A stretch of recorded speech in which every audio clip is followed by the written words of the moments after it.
Bienvenue dans l'émission Ose ta différence. À ceux qui rêvent d'un monde nouveau, un monde où l'amour serait l'énergie de la vie, du partage, de la solidarité, plutôt que la peur qui isole et anéantit. Un monde de conscience et d'unité.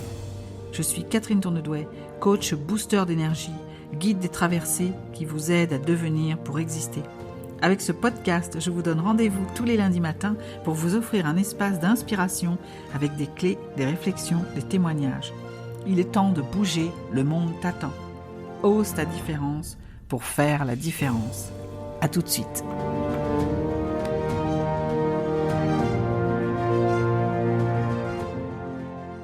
Avez-vous déjà eu un conflit avec quelqu'un qui vous a éloigné de cette personne? Avez-vous déjà eu une rupture, une colère qui s'est estompée avec le temps?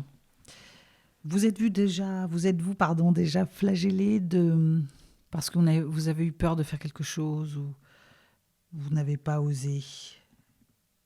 Et quelque temps plus tard, l'avez-vous regretté? Pardonner à l'autre, c'est se pardonner à soi-même. Pas pour être d'accord, mais pour s'apaiser. Bienvenue dans le 32e épisode de Ose ta différence, qui aujourd'hui va être sur le pardon. En fait, ça m'est venu parce que j'ai pris conscience d'une relation que j'avais avec une amie à qui j'ai pardonné de ne pas être ce que je souhaitais qu'elle soit, en fait.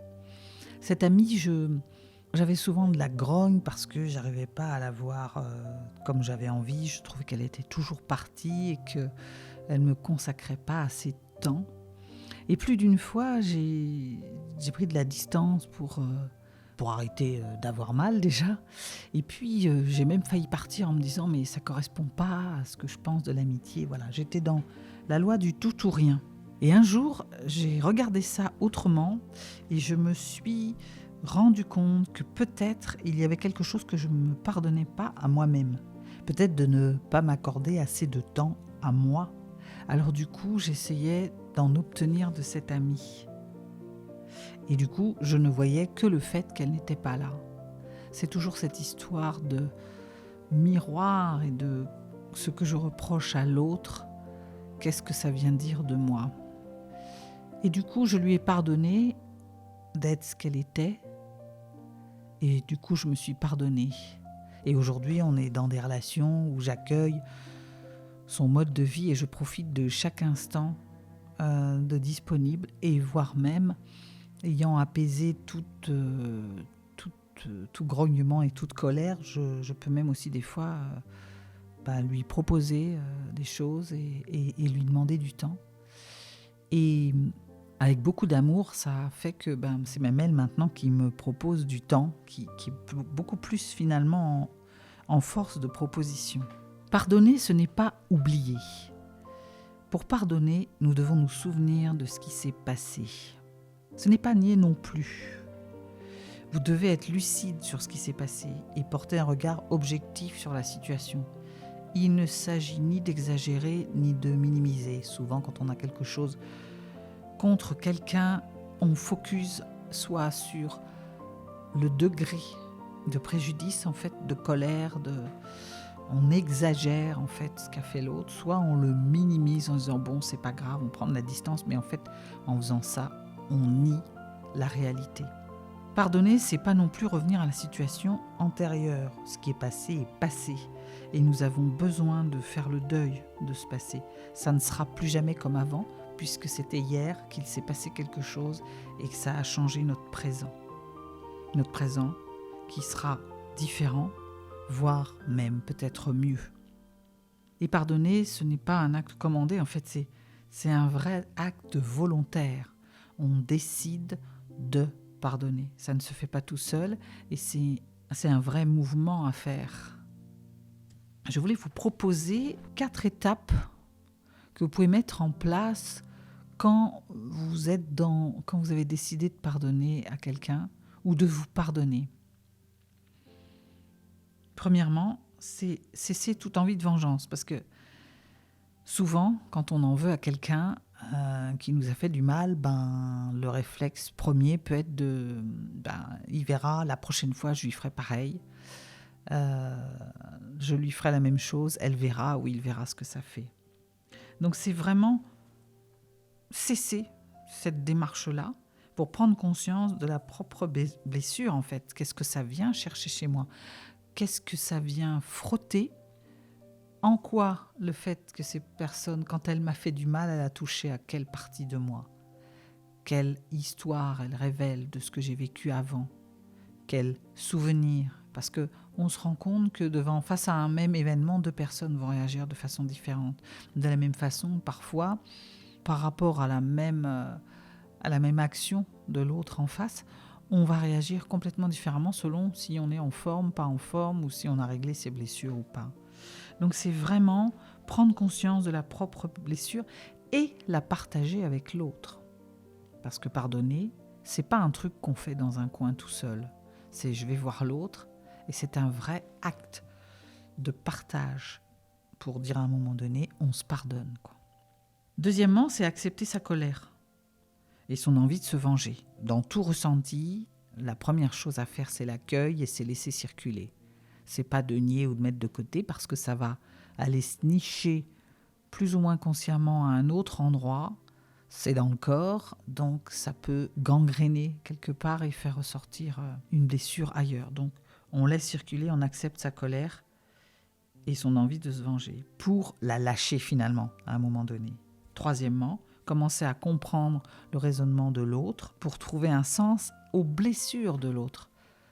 Essayer de comprendre qu'est-ce qui fait que l'autre a réagi comme ça.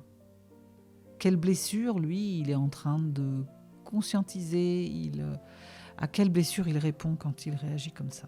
Et quatrièmement, on décide ou pas, on pardonne, mais on décide ou pas de donner suite à la relation. Voilà, fort de toute cette conscientisation, on voit si on continue ou pas. Et si on se réconcilie, c'est se dire que la relation, elle sera plus comme avant en fait. Lorsqu'il y a eu blessure entre 2 personnes, eh bien, les 2 personnes ont avancé et ce ne sont plus les 2 mêmes personnes d'avant la blessure. Et dans ce cas, le seul chemin, c'est l'approfondissement de l'amour entre ces 2 personnes. Il y a comme un adage qui dit à propos de ça, un amour qui n'a pas souffert est un amour qui manque de profondeur. Et puis pardonner, c'est aussi une énergie, c'est une puissante énergie. Celui qui pardonne se libère. On dit même que ça soigne notre corps et ça restaure le fonctionnement des différents organes. Il y a des personnes comme ça, ils sont venus, qui se sont rendus compte qu'elles avaient des symptômes dans certains organes et que, en plus d'un traitement médical, là il ne s'agit pas de médical, mais le fait de se pardonner quelque chose a permis de restaurer, de remettre de l'énergie en circulation et ça a permis de restaurer le bon fonctionnement de l'organe. C'était un plus. Parce que celui qui refuse de pardonner se détruit. C'est un refus de paix, de santé, de soulagement. Choisir le pardon plutôt que la colère ou la haine, c'est ce qu'a fait Nelson Mandela qui, après ses 27 ans de prison, a pardonné plutôt que de développer la haine. Je voudrais terminer sur le pardon en vous donnant une petite technique tirée de l'Ho'oponopono, qui est une pratique ancestrale hawaïenne très puissante, qui est assez efficace pour remettre un peu en place, remettre un équilibre après un conflit, que ce soit avec une personne ou avec soi-même. Et donc ça consiste à réciter des mantras. Pour pardonner à quelqu'un, c'est de réciter « Je te pardonne, je suis désolé, je t'aime, merci.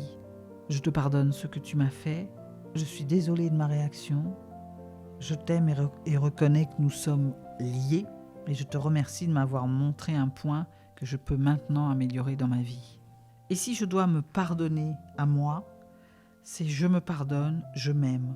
Je me pardonne ce que j'ai fait, je me pardonne d'avoir eu peur, de ne pas avoir osé, d'avoir loupé telle occasion, d'avoir haussé le ton, de ne t'avoir pas compris. Et je m'aime, je me reconnais en tant que tel, je m'accueille et je reconnais que je suis liée aux forces de l'univers.